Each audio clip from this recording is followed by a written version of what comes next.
कसं काय मंडळी, लग्नानंतर होईलच प्रेम या मालिकेच्या आजच्या मंगळवार 18 एप्रिलच्या एपिसोडमध्ये काय घडलं ते जाणून घेऊया. या मालिकेत आईला समजलंय की जीवा आणि काव्या या दोघांचं एकमेकांवर प्रेम होतं. तेव्हा आईला जबर धक्का बसतो आणि आई ही काव्याला जाब विचारते, तुमच्या दोघांचं एकमेकांवर प्रेम होतं का? तू आणि जीवा एकमेकांना आधीपासून ओळखायचा, एकमेकांवर प्रेम करायचा, मग हे लग्न का केलंस? आम्हाला आधी का नाही सांगितलं? काव्या रडू लागते आणि आईला म्हणते, कसं सांगणार होते आई, आपल्या बाबांना एक वेल सेटल मुलगा हवा होता आणि जेव्हा आमच्या दोघांचं एकमेकांवर प्रेम होतं तेव्हा माझंही शिक्षण पूर्ण झालेलं नव्हतं आणि जीवाचं सुद्धा शिक्षण सुरू होतं, तोही वेल सेटल नव्हता, त्याचं कोणतंही करिअर नव्हतं. म्हणूनच आम्ही दोघांनी ठरवलं की एकदा नंदिनी आणि पार्थ या दोघांचं लग्न झालं, आपण वेल सेटल झालो, माझं शिक्षण पूर्ण झालं की मग आईबाबांना त्याबद्दल सांगायचं, म्हणून आम्ही तुम्हाला कोणालाही आमच्याबद्दल सांगितलं नव्हतं. आईला खूप वाईट वाटतं, तिच्या डोळ्यातही पाणी येतं आणि ती म्हणते, ठीक आहे तेव्हा नाही सांगितलं, परंतु जेव्हा तू लग्नाला उभी राहिलीस, तुझं आणि पार्थरावांचं लग्न होत होतं, तेव्हा का नाही सांगितलंस? तेव्हा काव्या म्हणते, आई तेव्हा तरी मी कशी सांगणार होते? नंदिनी ही गायब झालेली होती, जीवा तिला शोधायला गेला होता, गावची लोक आपल्या जीवावर उठली होती, हे लग्न लावायचं नाहीतर त्यांनी आपलं जीव घेतला असता. बाबांना सगळे काही बाही बोलत होते, बाबा हे सुद्धा किती दुःखी झाले होते, त्यांनी चक्क माझ्या पायावर डोकं ठेवून हे लग्न कर अशी विनंती मला केली होती. आणि आईबाबांची अशी अवस्था असताना कोणती मुलगी या लग्नासाठी नाही म्हणेल, म्हणून मी या लग्नाला होकार दिला. सगळं माझ्या मनाविरुद्ध झालं, परंतु मला ते करावंच लागलं.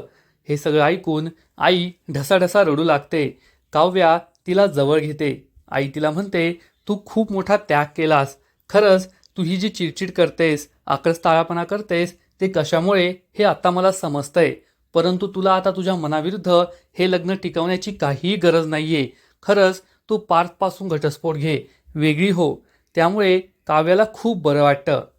काव्या म्हणते, हो आई, म्हणून मला त्या घरात जावंसं वाटत नाही. आता तुला कळालं ना, ज्या जीवावर मी प्रेम करायचे तो मुलगा माझ्यासमोर आहे, परंतु माझं लग्न त्याच्या मोठ्या भावाशी झालंय आणि माझ्या मोठ्या बहिणीचं लग्न त्या जीवाशी झालंय, हे मी कसं सहन करू शकते? आपण आत्ताच्या आत्ता बाहेर जाऊया आणि सगळ्यांना सांगून टाकू की माझं आणि जीवाचं एकमेकांवर प्रेम आहे आणि आम्हाला लग्न करायचंय, आम्हाला आता घटस्फोट घ्यायचा आहे.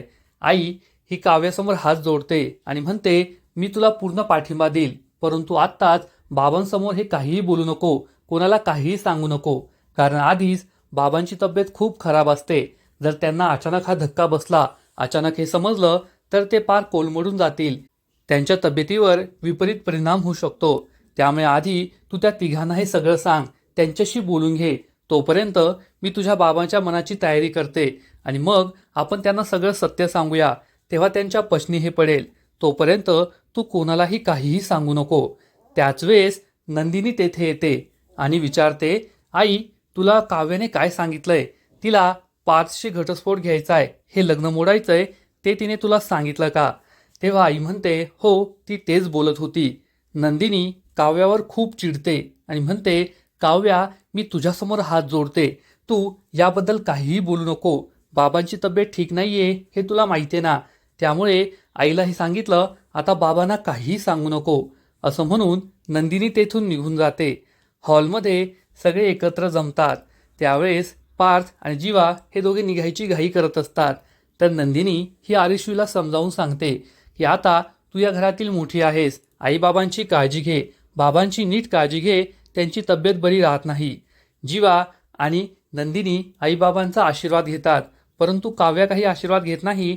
त्यामुळे पार्थ हा एकटाच आईबाबांचा आशीर्वाद घेतो आणि सगळेजण निरोप घेऊन तेथून निघून जातात. बाबा म्हणतात की हे सगळे येथे आलेत, आपल्या मुली आल्यात, जावई आलेत, याचा अर्थ त्यांची कोणतीही नाराजी नाहीये. आरुषी म्हणते, हो बाकीच्यांनी नाराजी नाही दाखवली, फक्त काव्याने दाखवली, हो की नाही आई? परंतु आईला काव्याचं खरं दुःख माहीत असतं, त्यामुळे आई ही काहीच बोलत नाही. काव्या, जीवा, नंदिनी आणि पार्थ हे गाडीतून घरी जात असतात. तेव्हा काव्याला आठवतं की घरी आल्यानंतर जेवणाच्या टेबलावर काय झालं. नंदिनी ही जीवाला रसगुल्ला वाढत होती, हे सगळं तिला आठवतं. आईशी आपलं काय बोलणं झालं, आईला आपल्याबद्दल आणि जीवाबद्दल सगळं समजलं. ती आपल्याला पाठिंबा देते, तिने या तिघांशी आपल्याला बोलायला सांगितलंय हे सगळं तिला आठवतं आणि ती अचानक म्हणते गाडी थांबवा. परंतु पार्थला काही कळतच नाही. नंदिनी विचारते काय झालं, तर काव्य चिडून म्हणते गाडी थांबवा, मला तुमच्या सगळ्यांशी बोलायचंय. गाडी थांबते तेव्हा काव्य म्हणते सगळे बाहेर या, मला तुमच्या तिघांशी महत्त्वाचं बोलायचंय. जीवा विचार करू लागतो हिने आता का गाडी थांबवलीये, हिला काय सांगायचंय. लग्नाच्या वेळेस तर काही बोललं नाही, आता तिला आपल्याबद्दल सगळ्यांना सांगायचंय की काय, हा विचार जीवाच्या मनात येतो. पुढील एपिसोडमध्ये आपण पाहू की काव्या ही सगळ्यांना सांगणार की मला हे लग्न नाही टिकवायचंय, मला घटस्फोट घ्यायचा आहे. पार्थ म्हणतो हे तर तुम्ही आधीही सांगितलंय, आता काय नवीन सांगताय. काव्या म्हणते हो, मला नवीन काहीतरी सांगायचंय. नंदिनीला प्रश्न पडतो की आता काव्या काय सांगणार आहे. मग आता पुढे काय होईल हे तर पुढील एपिसोडमध्ये कळेलच. परंतु तोपर्यंत लग्नानंतर होईलच प्रेम या मालिकेचे असेच नवीन नवीन अपडेट्स सर्वात आधी जाणून घेण्यासाठी व्हिडिओला लाईक करा, शेअर करा आणि चॅनलला सबस्क्राईब करायला विसरू नका. खूप खूप धन्यवाद. कसं काय मंडळी,